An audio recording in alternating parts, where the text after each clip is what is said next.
ہمارے ہاں ان قبروں کو بنا کر اس سے چندے اکٹھے کیے جاتے ہیں اور مجاوروں کو نذرانے ملتے ہیں. نذرانے وصول کرنے کے لیے جھوٹی کرامتیں مشہور ہوتی ہیں. تمہیں نہیں پتا یہ بابا جو ہے نا یہ اتنا پہنچا ہوا ہے, 12 سال کے بعد ڈوبی ہوئی کشتی کو اس نے پار لگا دیا تھا, یہ بابا اتنا پہنچا ہوا ہے, یہ کر لیتا ہے, یہ کر لیتا ہے, یہ کر لیتا ہے. جھوٹی کرامات, جھوٹے من گھڑت قصے بنا کر ان کو سنائے جاتے ہیں تاکہ ہماری دکانداری. اور تمہیں کیا پتا پیر بابا گولڑے شاہ والا اسٹیشن پہ آیا, ایک انگریز اس کے ہاتھ میں بندوق تھی, وہ کھڑا تھا, اس نے بابا جی نے پوچھا بھئی انگریز اس بندوق کا تم کیا کرتے ہو؟ اب سوچو بابا گولڈے کو انگلش آتی تھی یا اس انگریز کو پنجابی آتی تھی؟ خیر چھوڑو اس بحث کو. اس نے کہا آپ کو نہیں پتا, اس نے گن کے اندر گولی ڈالی, چھرا ڈالا, اوپر پرندہ بیٹھا تھا, اس کا نشانہ لیا, مارا, وہ ٹک سے آ کر نیچے گرا اور نیچے گرتے ہی مر گیا.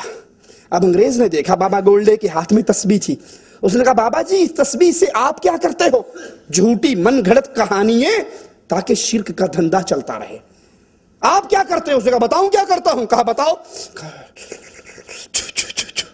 اس پرندے کے اوپر رکھا, پڑھنے کے بعد وہ اڈاری مار کے پھر چلا گیا.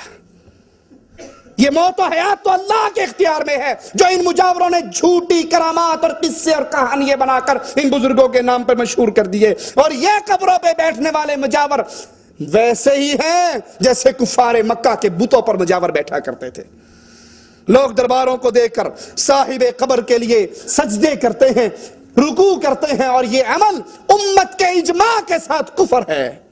ان درباروں کے پاس کھڑے ہو کر دعا کرتے ہیں, اس قبر والوں کا وسیلہ دیتے ہیں, اپنی آل اولاد. آپ نے سنا نا اس نے کنیز دربار کے نام پہ ہبا کر دی. ہمارے ہاں بچے ہبا کر دیے جاتے ہیں, کنیزیں ہبا ہوتی ہیں, مال ہبا ہوتا ہے ان درباروں کے نام پر. مزار میں مدفون بزرگ کی ہیبت دل میں اتنی ہوتی ہے, چور چوری کر لے اور واقعی چور ہو, اسے کہو تم مسجد میں آؤ, اللہ کی قسم اٹھاؤ یا قرآن پہ حلف دو کہ تم نے چوری نہیں کی. وہ کہے گا بالکل چلو میں ابھی قسم اٹھاتا ہوں واللہ میں نے چوری نہیں کی, قرآن بھی اٹھا لے گا. ہے چور. اور اسے کو اچھا ٹھیک ہے تو نے قسم اٹھا لی, ہمیں مسجد میں قسم نہیں چاہیے, ہمارے ساتھ چلو بابا اجمیر کے دربار کی کنڈی کھول دو. وہ کھول دے گا؟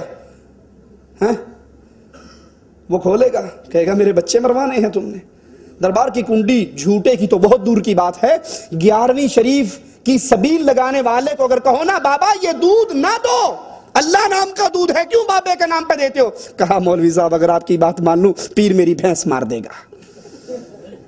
یہ پیروں سے, ان مزاروں سے, ان مردوں سے, ان کی ہڈیوں سے اتنا ڈرتے ہیں کہ اتنا ڈر اللہ کا بھی ان کے دل میں. دودھ روک لیں تو پیر بھینس مار دے گا, یہ تو بڑی بات ہے. سارا سال دودھ میں پانی ڈال ڈال کے بیچیں گے, بلکہ غلط کہہ دیا, پانی میں دودھ ڈال کر بیچیں گے, پانی میں دودھ ڈال کر بیچیں گے, اور جب عرس کا دن آئے گا تو بھینس کے تھنوں سے خالص نکال کر بابے کی نظر کر دیں گے. اللہ سے نہیں ڈرتے, ان مردوں کا ڈر ہے. ان مداروں پر کھڑے ہو کر صاحب قبر سے اپنی مصیبتیں دور کرواتے ہیں, اپنے مسائل حل کرواتے ہیں, مانگتے ہیں. اپنے پاس سے نہیں کہہ رہا, یہی ملفوظات اعلیٰ حضرت احمد رضا خاں بریلوی صاحب کی صفحہ اس کا 266 ہے. 266 پر خواجہ اجمیری کے ایک مرید کے بارے میں کہتا ہے, وہ قبر پہ آیا, ایک فقیر سوٹا لے کر روضہ شریف کا طواف کر رہا ہو. یہ طواف کس کا ہوتا ہے مسلمانوں؟ بیت اللہ شریف کا. لیکن احمد رضا خاں بریلوی صاحب اپنی کتاب میں لکھتے ہیں کہ قبر کا طواف کر رہا سوٹا لے کر اور آواز لگا رہا, خواجہ غریب الدین, خواجہ معین الدین چشتی, 5 روپے لوں گا. دیکھو کتنے دھڑلے سے مانگتا ہے, 5 روپے لوں گا, 1 گھنٹے میں لوں گا, ایک ہی آدمی سے لوں گا. یہ فقیر نہیں ہے, یہ جگہ ٹیکس لے رہا ہے. فقیر تو کہتا ہے بھائی بھلی ہو جو دے اس کا بھی بھلا, جو نہ دے اس کا ہی بھلا. یہ تو ڈنڈا دے کے لے رہا ہے, کہتا ہے 5 روپے لوں گا, 1 گھنٹے میں لوں گا, ایک آدمی سے لوں گا. کہا جب گھنٹہ گزر گیا اور کسی نے نہیں دیا, ایک وہابی وہاں بیٹھا ہوا تھا, اس کو خیال آیا کہ گھنٹہ گزر گیا کسی نے دیا نہیں. اس نے جیب میں سے 5 روپے نکالے اور کہا بے وقوف, جب مانگنا ہو اللہ سے مانگا کرو, یہ مردے کیا دیتے ہیں. 5 روپے لے کے جیب میں ڈالے اور کہا واہ خواجہ واہ, دینے پر بھی آیا تو کس نامراد مردود خبیث سے لے کر دیے. ان مزاروں کے قیام کی وجہ سے اللہ سے تعلق ٹوٹ کر ان سے تعلق ایسے بنا کہ وہاں پر ان قبر والوں مردوں سے، جن کو استنجے کی طاقت نہ تھی، جن کو کفن پہننے کی طاقت نہ تھی، جن کو غسل کرنے کی طاقت نہ تھی، جو قبر میں اتر نہیں سکتے تھے، جو یتیم بچوں کو چپ نہیں کرا سکتے تھے، ان سے اللہ کو چھوڑ کر حاجات پوری کرنے کے لیے سوال کیا گیا۔ مزاروں کو مسجدوں سے زیادہ افضل قرار دیا گیا، حالانکہ رسول اللہ صلی اللہ علیہ وسلم نے فرمایا تھا کہ تمام روئے زمین پہ سب سے افضل جگہ کون سی ہے؟ اللہ کی مسجد۔ لیکن جب سے یہ دربار سازی چلی، مسجدوں کی جگہ پہ ان قبروں کو افضل قرار دیا گیا۔ یہ ہمارے ہاتھ میں فضائل حج ہے، مولوی ذکریہ صاحب کی کتاب ہے۔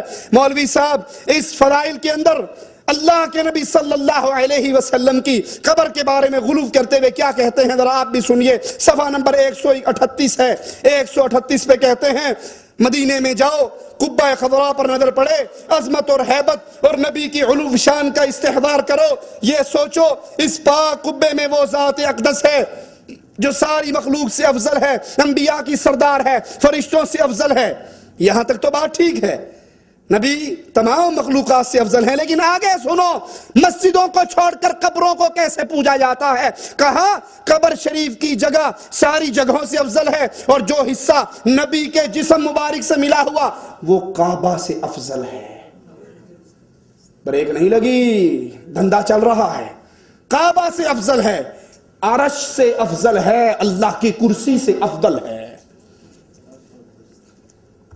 ان قبر کو بنانے پر، ان مزاروں پر بیٹھنے پر قبر پرستی اتنی عام ہو گئی کہ اللہ کی مسجدوں کو چھوڑ کر ان قبروں کو اللہ کے بیت اللہ سے اعلیٰ، عرش سے اعلیٰ، اللہ کی کرسی سے افضل۔ تو سیدھی طرح کہہ دو، کان الٹے ہاتھوں کیوں پکڑ رہے ہو کہ یہ جو پیر پڑا ہے یہ اللہ سے اعلیٰ ہے؟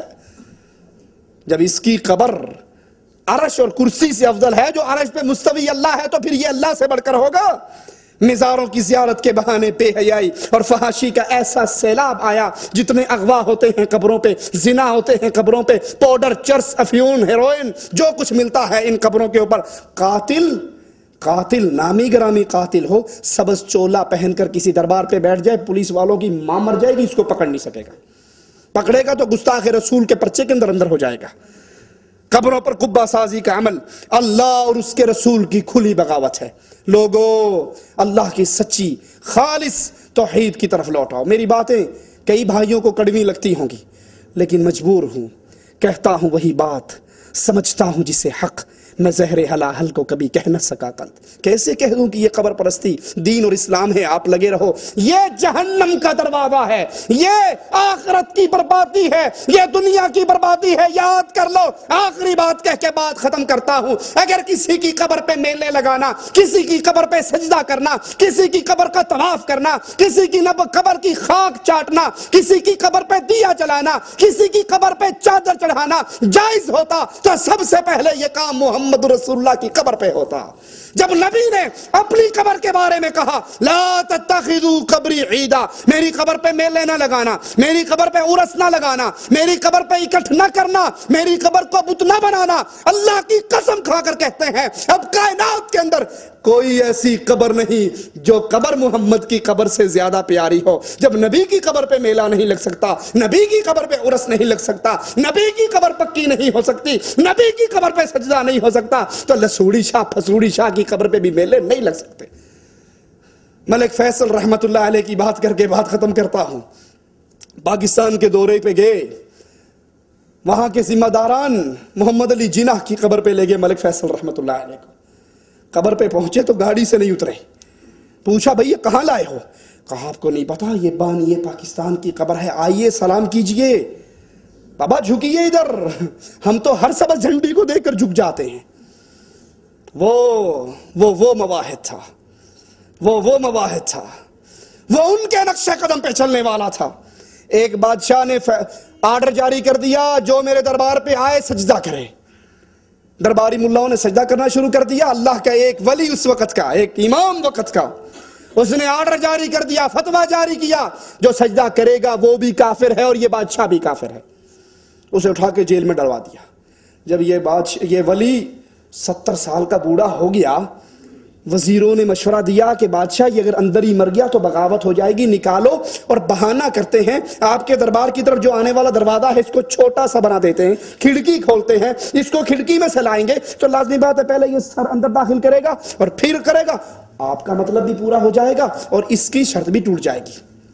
اب یہ بوڑھا لاٹھی ٹیک کے آ رہا ہے، اس نے کھڑکی کو دیکھا، سمجھ گیا اس کی پلاننگ کو، پیچھے ہو کے اکڑ کے سر داخل کرنے کی بجائے پہلے ٹانگیں داخل کی، اللہ اکبر، اور پھر اپنا سر داخل کیا، اور یہ گردن کٹ سکتی ہے غیر اللہ کے سامنے، جھک نہیں سکتی، نہ گھوڑے کے سامنے نہ سنڈے کے سامنے۔ ملک فیصل رحمت اللہ علیہ اپنی گاڑی سے نہیں اترے، کہا تم لائے ہو مجھے بابا جناح کی قبر پہ سلام کروانے کے لیے، مجھے حدیث رسول سے ثابت کر دو میرے پاس قبر محمد رسول اللہ کی ہے، اللہ کی قسم میں اس کو سونے سے بنا کر سجدے کروں گا، ثابت تو کر دو۔ یہ توحید ہے یارو، جس کے لیے تمام انبیاء آئے، جس کے لیے نبی کا ماتھا پھٹا، جس کے لیے نبی کے دندان مبارک شہید ہوئے۔ اللہ کے لیے اس توحید پہ غور کرو، ایمان اور عقیدہ ایسا بنا لو اللہ کے علاوہ کوئی خالق نہیں، کوئی مالک نہیں، کوئی رازق نہیں، کوئی رب نہیں، کوئی مشکل کشا نہیں، کوئی حاجت روا نہیں، کوئی غوث اعظم نہیں، کوئی بری سرکار بری کرنے والا نہیں، کوئی اولاد دینے والا نہیں، کوئی شفا دینے والا نہیں، کوئی رزق دینے والا نہیں، کوئی داتا نہیں، کوئی گنج بخش نہیں، کوئی نہیں، سارے فقیر، منگتے، بھوکے، کلاش، مجبور اور غنی کرنے والا اللہ عز و جل۔ اللہ ہمیں اس حال میں اٹھانا، تو ہم سے راضی ہو، ہم تجھ سے راضی ہوں۔ اللہ ہمارے دامن کے اندر بہت گناہ ہیں ربا، لیکن اللہ ایک سوال کرتے ہیں، ہمارے دامن میں سارے گناہ ہوں گے، شرک والا گناہ نہیں ہے۔ اللہ تیری توحید کا واسطہ ہمیں جب بھی موت دینا اس حال میں دینا تو ہم سے اے ہمارے داتا راضی ہو چکا ہو، ہم تجھ سے راضی ہو چکے ہوں، ادھر ہماری روح نکل رہی، ادھر جنت کے لیے ہمارے لیے دروازے کھل رہے ہوں۔ اقول قولی ھذا واستغفر اللہ لی ولکم ولسائر المسلمین فاستغفروہ انہ هو الغفور الرحیم۔